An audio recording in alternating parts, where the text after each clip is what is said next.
welcome to our young people service. How's everybody? It's been a while since we've seen each other, like 10 minutes ago. Anyways, so today I'll be ministering for everybody today.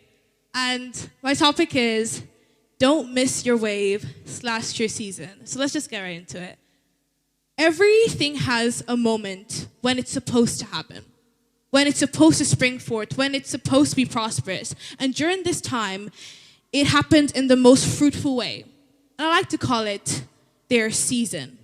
But sometimes, for whatever reasons, distractions or whatnot, people miss their wave, their seasons, and all the benefits of their season.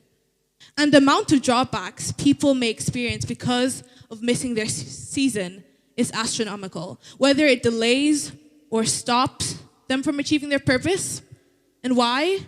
Because of lack of preparation and lack of knowledge of yourself and who you're meant to be. Ignorance is bliss. Isn't that what they say?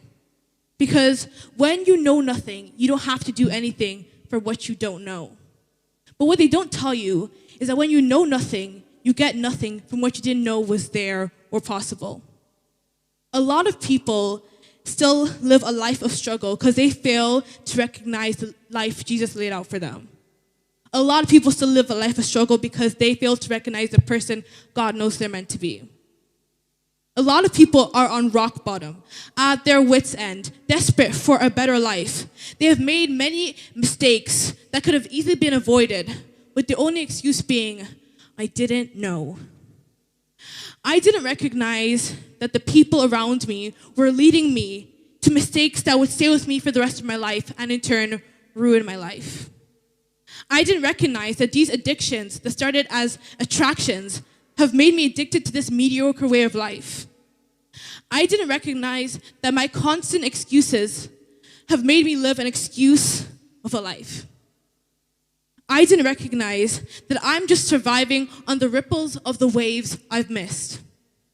I didn't recognize what God filled me up with, so I'm living a life that's empty. And you can be left in this ignorance. You can be kept from recognizing what it is you're doing to make you be where you are. You can be kept from recognizing the road you're taking that's leading you to this destination. You know you hate where you are, but you just don't know how you got there. You know you're surviving on the ripples of the waves you missed, but you just don't know how you missed it. We live our lives blaming God for the missed opportunities, blaming God for how our lives has turned out. Because we start off thinking that God has to refer to some plan we made.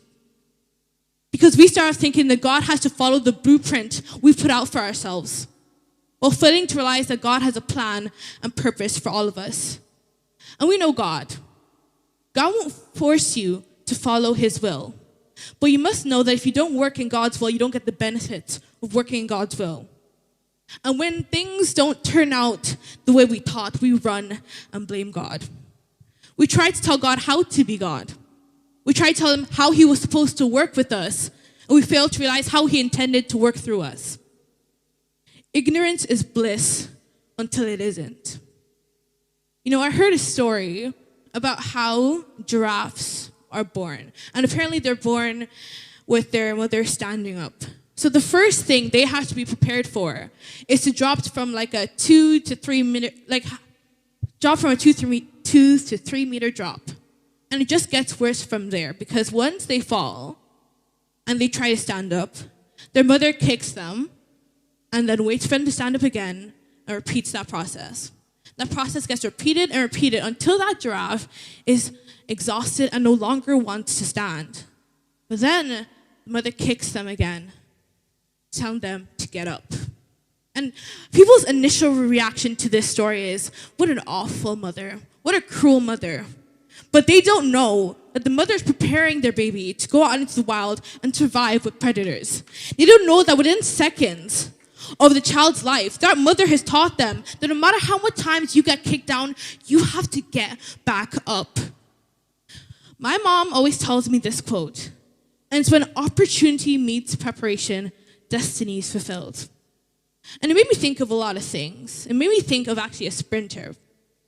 Hours, years, days dedicated to training hard, determination, just for what? A 10-second race.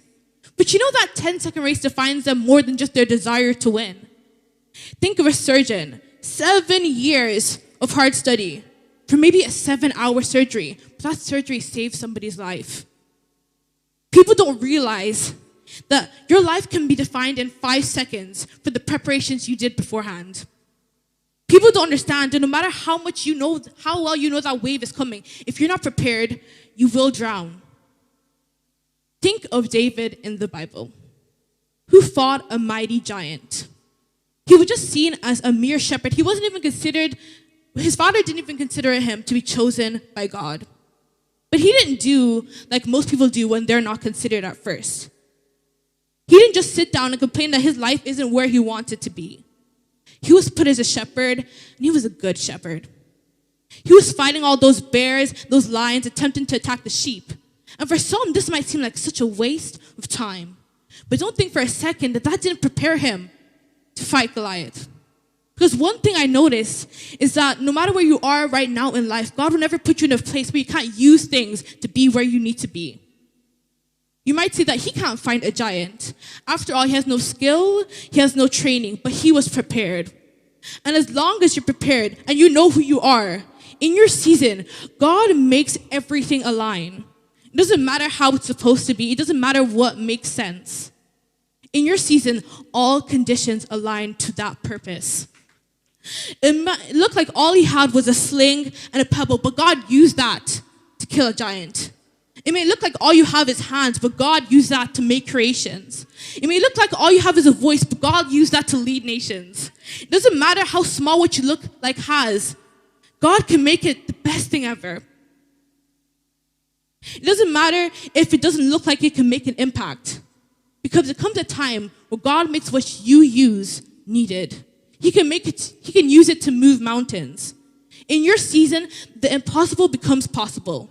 In your season, the small becomes great. In your season, those mountains, those obstacles, they become stones. In his season, David became the giant. God has a plan and a purpose for all of us. God knows what he put in us.